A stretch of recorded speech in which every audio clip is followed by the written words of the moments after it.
Y nos vamos ahora con Carlos Bravo a hablar de una excursión circular desde Betesa, en el municipio de Aren, en la Ribagorza Oriental, con paradas en las ermitas románicas de Rigatel y Santolaria o Santa Eulalia, también en la iglesia de Betesa y Ovist, y el puente medieval entre Casa Pallás y Betesa. La salida concluyó con una visita a Sopeira y al monasterio de Alaón. Pues venga, nos vamos, Carlos, a la zona oriental, me decías, ¿no? Sí, a la zona más oriental de Ribagorza y a la cara este de la Sierra de Sis, del municipio de Aren y en concreto al pueblecito de Betesa, desde donde hay una excursión circular muy bonita que hice esta semana.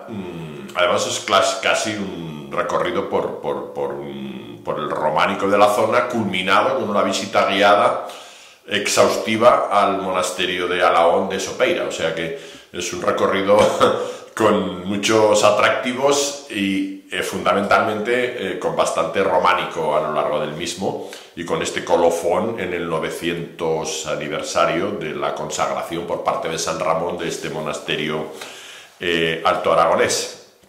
Pues hay que empezar la excursión en Betesa hasta donde hay que llegar por carretera, por la Nacional 230. Bueno, hay que ir por Benavarre, Pont de Montañana, Aren, se pasa Sopeira, se deja el desvío de Sopeira a la derecha, y un poquitín más arriba, cuando ya se entra en el pantano de Escales, en una curva hay un desvío a la izquierda, hay que salirse de la carretera nacional y coger una carreterita. Al principio, ahora está arreglada, bastante ancha al principio, común para Betesa y Santorens. Se deja a la izquierda un pueblecito que se llama Pallerol, luego se llega a la bifurcación, a la derecha la carretera más ancha se va hacia Santorens, que también tiene un románico interesante. Y luego a la izquierda ya una carreterita más estrecha, ahí sí que ya se hace estrecha y más sinuosa con algunas curvas cerradas, y en subida se deja a la izquierda los molinos de Betesa y se llega a Betesa, ahí se acaba la carretera. Betesa llegó a tener municipio propio, pero ahora pertenece al municipio de Aren, al revés que Santorens, o de manera distinta que Santorens, que pertenece al al municipio de Sopeira. Betesa quedó despoblada del todo, pero ahora en lo que he leído, en el censo del 2022 constaban 7 habitantes. Y sí que vimos ahí un chico a la vuelta, se ve actividad agropecuaria. Yo conocí a un chico de allí la primera vez que estuve allí con un amigo que era descendiente de allí, que vive en Pont de Suert. Me presentó a un chico que se llama Javier, que él tiene ovejas y tierras allí, iba todos los días, pero iba desde Pont de Suert todos los días. Pero ahora parece que se han arreglado algunas casas y que sí que hay vida, no sé si permanente, pero sí que hay un censo ya contabilizado de 7 habitantes. El pueblo es muy pequeñito, es un pueblo calle en torno a un peñasco que lo protege de los vientos del norte, y en la parte baja del pueblo, al revés que la mayoría de los casos, en la parte baja del pueblo está la iglesia de San Juan Evangelista, una iglesia. Ahora también han arreglado esa zona, han puesto ahí unas barandillas y un acceso más fácil con unos escalones. Esta iglesia se ve que en su origen fue románica y que luego le añadieron una torre muy esbelta, muy alta, que serviría de torre de vigilancia en sustitución de la que habría anteriormente probablemente en el documentado castillo de Betesa, que estaba en la parte alta del cerro que protege a la población y donde quedan mínimos restos de lo que fue un castillo, y supongo que tendría ermita castrense. Yo recuerdo que este amigo nos enseñó su casa familiar, y es muy curioso porque no es muy frecuente ver casas así. Recuerdo que su casa, el comedor de su casa era de construcción rupestre, es decir, el propio comedor, la pared del fondo del comedor era la roca. Estaba ahí, las casas están aprovechando la roca del fondo. ¿En el mismo Betesa? En el mismo Betesa, sí, en el pueblo de Betesa. Pues nada, llegamos ahí y empezamos la excursión siguiendo el PRU 245. Está más o menos marcado, hay tramos que mejor, otros peor, algunos trozos un poco cerrados. A veces hay que salirse del camino y coger alguno paralelo, pero bueno, más o menos se va siguiendo. Es un recorrido circular, hicimos yendo en primer lugar a la iglesia o ermita de Rigatell. En algunos sitios, y yo en un artículo que escribí lo puse con E, pero luego he visto que lo escriben más con I, hay un poquito de duda si Rigatell o Regatell, más bien Rigatell. Rigatell está a una media hora, hay que subir por una pista, luego salirse, ir por una zona de rocas, con unas vistas estupendas, y ese día más. Hice una foto ahí que la mandé a Aragón Televisión y la sacaron en El Tiempo, porque estaba la niebla abajo, una niebla, y entonces nosotros estábamos por encima de la niebla y quedaba una estampa preciosa con la montaña esta de San Salvador hacia la zona de Santorens, el pueblo abajo. Sí que es verdad que el pueblo estéticamente, pero esto claro es algo funcional que es necesario para los que tienen allí pues actividad agropecuaria. Hay unos cuantos almacenes con los tejados estos más o menos duralita que estropean un poco esa silueta que antes pues era más pintoresca, pero se han ido añadiendo algunos almacenes más, pero eso significa que hay más actividad también en cierta manera. En media hora escasa se llega a Rigatell y allí quedan los restos de una casa en ruinas y la iglesia o la ermita románica de Nuestra Señora de Rigatell, muy bonita. Después enseguida se va a la de Santolaria o Santa Eulalia, que aún es más bonita. Son las dos parecidas, son dos buenos ejemplares de arte románico, restauradas ambas a finales del siglo XX, del siglo pasado, un poquito antes del año 2000, creo que fueron restauradas.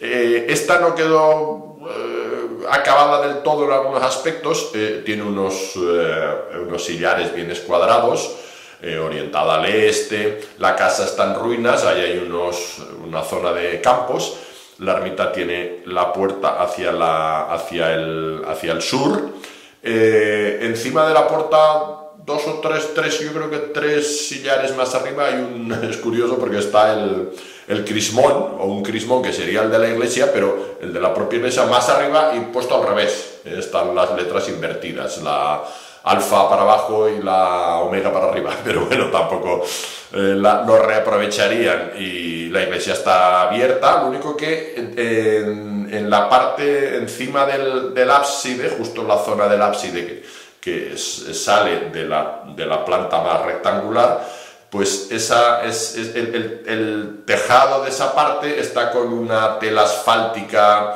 contra la humedad, muy oscura, a la que no le han puesto encima ni tejas ni losas, con lo cual afea un poco, pero bueno, es de buena factura la iglesia, se puede entrar, y ahí estuvimos un momento. Desde allí fuimos campo otra vez hacia Santa Eulalia, porque el llega un PR hasta aquí, una bifurcación, y otro, subiendo hasta aquí, se va hacia Santa Eulalia. Pero en vez de volver a bajar y subir otra vez, se puede enlazar una con otra por un camino, hay un poco campo otra vez. Yo tenía el track ya de alguna otra vez, se va por el medio de los campos y hay además una antena ahí de un repetidor. Y en poco rato se llega a Santa Eulalia o Santolaria, de las dos maneras está escrito. Tampoco acabo de tener muy claro cuál era la forma en que lo llamaban. Yo creo que más Santolaria antiguamente, pero que es equivalente a Santa Eulalia. Este era un pueblecito pequeño, del que quedan algunas casas ahí en un promontorio, con unas vistas estupendas, en ruina total, pero la iglesia es de muy buena factura. Hay que tener en cuenta pues esto que he comentado antes, que muy cerquita está el monasterio de Nuestra Señora de Alagón, y muy cerquita o no muy lejos al otro lado está Aldobarra. Estas iglesias están entre los dos monasterios importantes, y era una zona pues eso de influencia de ambos monasterios, que a su vez llegaron a pertenecer en su momento al de San Victoriano, tan alejado. Esta es de una bellísima factura, con más porte que la de Rigatell. Está a las afueras del pueblo, fuera del pequeño casco urbano, se puede llamar así, del pueblo, que eran 4 o 5 casas, ya en ruinas, pero esta está muy bien conservada, está también restaurada hace unos años, los sillares muy bien escuadrados, grandes todos, muy alta, con arco presbiteral, muy bonita la iglesia, con algún capitel incluso en la puerta. Hay una pequeña entrada adyacente que estaría rodeada, pero ha quedado una puerta exterior. Ahí hicimos una parada y realmente esta es muy bonita. De la de Rigatel me he dejado, porque está ahí además una foto. Ay, espera, la batería. Además esta batería ya me cogí. Bueno, sí que había una foto ahí. Pues ahí te has parado. En la iglesia de Rigatel había un frontal que está en Barcelona, en el Museo Nacional de Arte de Cataluña. No es de los bienes retornables porque era de una colección privada y fue a parar allí. Referido a la Virgen de la Leche, que por ejemplo en Torrobato había una ermita que hay también, que me lo enseñaron una vez, que lo tienen ahí en una de las casas, y no es muy frecuente, pero hay algunos frontales. Tenía 5 partes. El más importante era de la Virgen de la Leche con la Virgen amamantando al niño, con el pecho fuera y amamantando al niño. Los otros eran motivos ya pues de la historia de la vida del nacimiento de Jesús. Hay una foto ahí en el ábside del frontal que hubo ahí en su momento y que ahora está, como digo, desde hace mucho tiempo en Barcelona, en el Museo Nacional de Arte de Cataluña. Y ya será difícil, supongo, recuperarlo porque, como digo, pertenecía a una colección privada, habría alguna venta a través de algún anticuario o algo.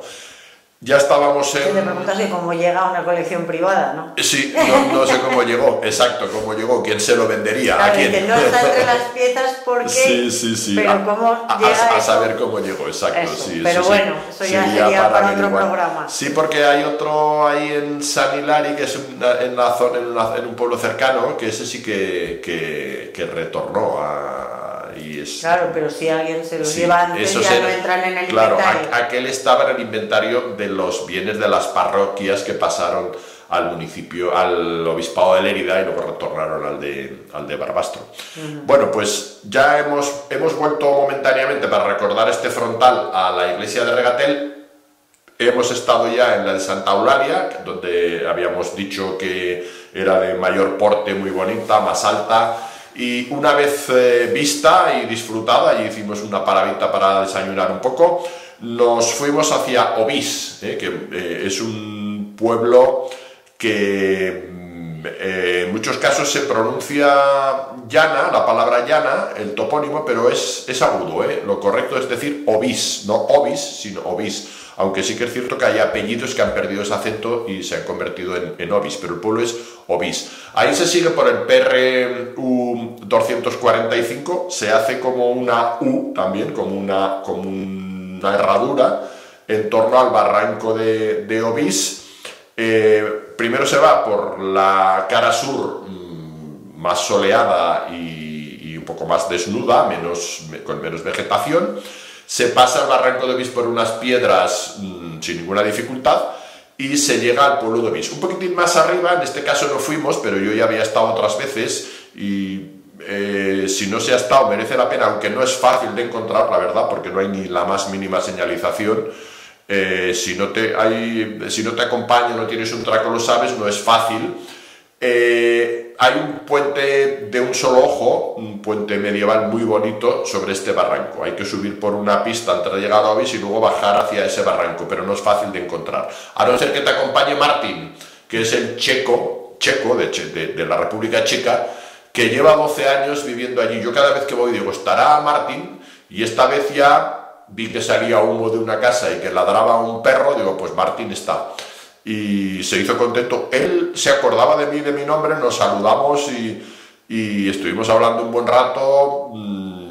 Y bueno, sigue tan alegre y tan feliz como siempre, está ahí muy contento. Está ahí él solo, ahora me dijo que tenía una compañera, pero en ese momento no estaba. Digo, pues la verdad es que si tenéis el coraje y la fortaleza de aguantar aquí, ya es un mérito grande, pero él lleva, ya te digo, 12 años, ¿eh? Yo, en Ovís. Sí, es joven, tendrá 30 y pocos años, o sea que lleva desde los 20 y algo. Y arreglaba allí algunos, está legalmente, tiene una casa concedido el permiso. En este caso no nos enseñó la casa, pero ya había estado. La penúltima vez que estuve estaba leyendo El crimen y castigo de Dostoyevsky en una edición de Editorial Bruguera. Le pregunté, ¿ya lo has terminado? Me dijo, sí. Dice, pero no sé si lo leía para aprender español. Digo, no sé si es el español más adecuado. Algo de eso. Dice, pero los personajes son muy profundos, me decía. Digo, sí, con Dostoyevsky seguro. Una edición de Bruguera de aquellas antiguas. Tiene una perrita, ahora le ha aparecido un gato por allí, que dice que es un gato silvestre.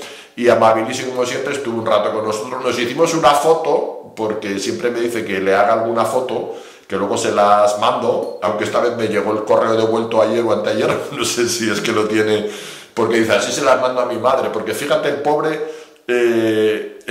una vez le robaron una cámara allí en ese pueblo, digo, y hay que tener mala uva, pobre, no estaba en la casa y alguien que pasó le robó una cámara que tenía allí de la casa, y le dio mucha rabia. Tampoco tiene apenas cobertura, tiene que salirse del pueblo, buscar sitios donde tenga cobertura y no tiene tampoco ni coche. Se va a Pont de Suert a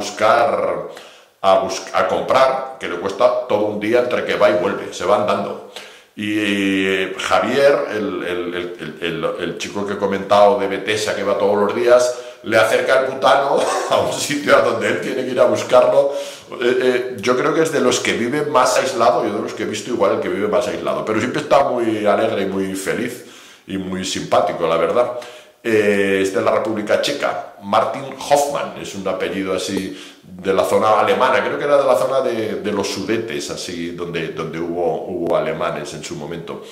Y en la zona enfrente, la zona que se llama La Terreta, que ya pertenece a Cataluña, aunque está muy cerca de Arén, en algunos de estos pueblecitos donde estuvimos una vez que hacer una marcha que se llama la Marcha dels Mocadors, de los pañuelos. Hay un montón de pueblos, uno de los cuales aulas hay una comuna importante. El año pasado estuve también en una excursión, ahí viven 50 o 60 personas en comunas y hippie, y muy bien organizada. Pero claro, no es lo mismo vivir un grupo que el que está ahí aislado, y estos otros pueblos tienen carretera o pista con acceso fácil y están bastante bien organizados, y además tienen bioconstrucción con casas de paja y demás. Pero el amigo Martín es el que vive más aislado de todos. Ahí estuvimos un rato charlando con él, nos indicó un atajo para evitar la zona más subaga por donde yo pasaba otras veces, que había algo de hielo porque no da apenas el sol. Entonces nos indicó una forma de atajar desde el otro lado del pueblo. Estuvimos ahí tomando el sol y lo que llevábamos de almuerzo lo compartimos con él al lado de la iglesia de San Juan de Ovís, perdón, cuyo ábside es muy rústico, con las piedras de la zona, nada que ver con las otras dos iglesias tan bien construidas. Este era muy rústico. Sí que es verdad que la construcción añadida posteriormente de lo que sería la sacristía sí que tenía los sillares bien escuadrados y bien alineados, pero lo que era la iglesia, lo poco que queda era absolutamente rústica, eso sí románica, pero ya muy arruinada, aunque ahora la han limpiado ahí un poquito y se puede ver el ábside. El pueblo es una calle simplemente, y desde allí ya sin retornar bajamos hacia el barranco de Ovís, y desde allí se ve la disposición del pueblo diferente al otro lado. Ves que está arriba del barranco, con lo cual tiene una estructura también defensiva desde lo alto y con una fortaleza natural. Más arriba de Ovís, si se sube, desde allí se ve una torre de vigilancia de incendios, que en verano a veces hay alguien allí, que está en lo alto de la Sierra de Sis. Es decir, que desde allí se iba andando hacia la zona de Calvera, de Serraduy. Está relativamente cerca, por carretera no, pero arriba estaba la capilla Bellera, de Santa Margarita de Bellera, restos de una antigua capilla, y un poquito más arriba parece ser que estaba el antiguo castillo, por alguna documentación, pero de eso no hay restos, de Bellasía, creo que se llamaba. Es decir, que esta zona está muy cerca, de hecho está en paralelo, y solamente subir y volver a bajar, y bajas ya al Valle de Elisabena, es la Sierra de Sis, pero claro, por carretera hay que dar una vuelta grande. Dejamos Ovís y nos fuimos ya por este PR, por la cara norte, mucho más bonita, pero también con algún tramo así, con un poquito de hielo y las piedras mojadas, que había que tener un poquito de cuidado por no resbalarse, porque esa zona es más ubaga, un tramo de bosque pues más sombrío, pero más bonito, con musgo, con mucha vegetación. Luego ya se baja, una bajada un poquito más pronunciada y se llega a la Casa Pallás. La Casa Pallás, que pertenecía a Betesa, es una masía ahí aislada. Antes no vivía nadie, pero ahora por lo que nos dijeron vive alguien ya fijo allí, porque luego en Sopeira estuvimos hablando ahí, nos dijeron que había ahí una pareja joven con niños.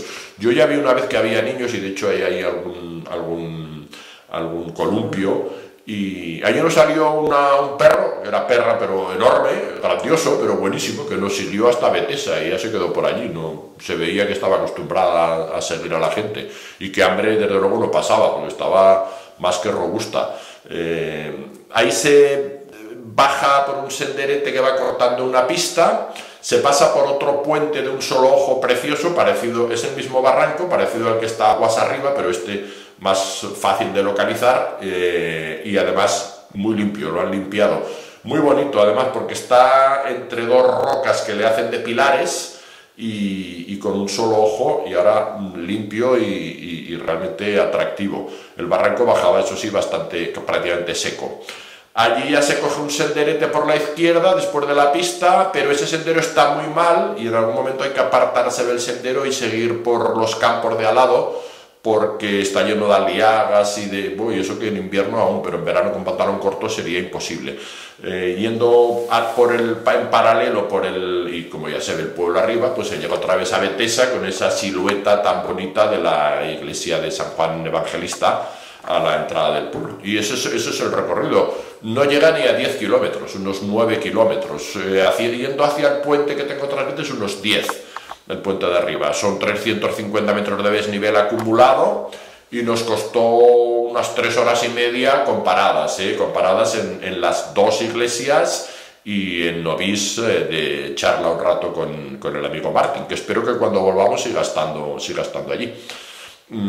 Eso es todo. El complemento, que yo lo recomiendo si se quiere y si se puede, después nos bajamos a comer a Casa El Pasé, lo puedo decir porque es un Casa sitio, Pasé. Casa Pasé, que además estuvimos ahí hablando, bueno, me encontré y además nos hablamos de ti, porque nos hizo la visita guiada, no con Enrique el de Pasé, sino con Gloria Francino, a la que moderé en una charla que le dije, digo, vaya apuros en los que pero nos hizo una visita guiada extraordinaria, de verdad, porque es la que hace las visitas guiadas. Entonces, estuvimos hablando allí y dice, espera que, me dijo una mujer, voy a avisar a mi hermana, ¿qué tal? Y digo, seguro que es Gloria, porque ya nos lo había enseñado una vez hacía años. Y apareció y además, pues amabilísima, porque me conocía, hizo una visita guiada extraordinaria al monasterio de Alaón, que es una joya y un colofón ideal para esa excursión. Una joya, sí, la verdad es que yo había estado en una visita guiada con un grupo muy numeroso, pero esta fue de VIPs para nosotros exclusivamente y además con muchísimo cariño, muchísimo detalle. El monasterio está precioso, en ese embarcadero donde también hicimos una foto y aún subimos un poquito más, estuvimos no hace mucho con el CER, una excursión para allí que conté, un poquito más a un puente de dos ojos que hay un poquitín más arriba, que iba hacia el poblado que había arriba, que se llama Yastarri, que es un pueblo abandonado. Lo que pasa es que eso está feado porque hay una centralita ahí justo al lado del puente que lo afea un poco la vista, hice una foto del puente. Y bueno, pues vi también lo que no estaba antes, que era el famoso Cosán, que antes del monasterio no hace falta hablar mucho, es parecido al Dobarra, pero con una torre posterior del siglo XVIII, creo que la torre es posterior, pero con triple ábside, triple nave, ajedrezado jaqués muy bonito, una mezcla de jaqués y lombardo, con los arquillos ciegos, el interior precioso, y en la cripta han puesto, que es un poco macabro, pero bueno, han recuperado con cera, han hecho un sepulcro y la figura humana con cera del Cosán, que era Benito Latras, creo que era un abad del siglo XVII, este cuerpo estaba allí y en la guerra civil fue quemado y ahora han hecho como una réplica, ¿no? Queda un poco macabro, ¿eh? Ahí, justo en la cripta a la que bajamos. Y nos decía, y es verdad, porque yo esto lo había oído, nos decía Gloria Francino que de críos ellos le llamaban Cosán, todo junto, Cosán, como si fuera Josan, y claro, yo digo, claro, Cosán, yo sé catalán, es cuerpo santo, el Cos San, porque se ve que quedó incorrupto. Y ahora pues lo han puesto allí para recuperar lo que se quemó durante la guerra civil, que también se quemaron algunos retablos y algunas imágenes importantes ahí en la cripta. Y luego salimos al claustro, vimos un poquito el claustro y ya terminamos el día. Un día estupendo, con una clase de románico prácticamente, y con este colofón en el año pasado, en noviembre, ahí justo nos enseñó la inscripción, además está también en la cripta, que habla, me parece que un día de septiembre de 1123 se consagró este monasterio por San Ramón, el obispo de Roda, porque pertenecía a Roda. Hay algún cálculo, luego no recuerdo muy bien por qué, que hay como un mes de desfase y se consideraba que era noviembre el momento en que se construyó y se consagró el edificio. Por eso en noviembre del año pasado se celebraron los 900 años de la consagración, no de la construcción, de la consagración por parte de San Ramón, del obispo San Ramón de Roda, de este monasterio que, según las crónicas y muchos historiadores, tendría un origen incluso visigótico bastante anterior. No me extiendo ya en las cuestiones arquitectónicas del monasterio, que darían para mucho, la relación con Roda, etcétera, etcétera. Con Gloria estuvimos hablando largo y tendido y de vez en cuando me dejaba meter baza, porque ya sabes que es torrencial hablando, pero tiene una muy buena documentación y ahí además nos dijo que ya su madre y su abuela enseñaban en el monasterio, o sea que ya se ha ido transmitiendo, y ella con más preparación, digamos, académica que su familia anteriormente. Pues eso es todo. Ya la semana que viene hablaremos de la del CER de este fin de semana, de la vuelta al Pico Portiello, que el último día dije que salíamos de San Julián de Basa y se ha modificado la salida y saldremos de Yebra de Basa, que es un punto más fácil para aparcar y para iniciar la excursión. De Yebra de Basa, que es un sitio del que se sale para subir a Santa Orosia, pero no vamos a Santa Orosia, vamos a una zona mucho menos conocida. Ya la comentaremos la semana que viene. Pues aquí te esperamos, Carlos. Muchas gracias. A ti.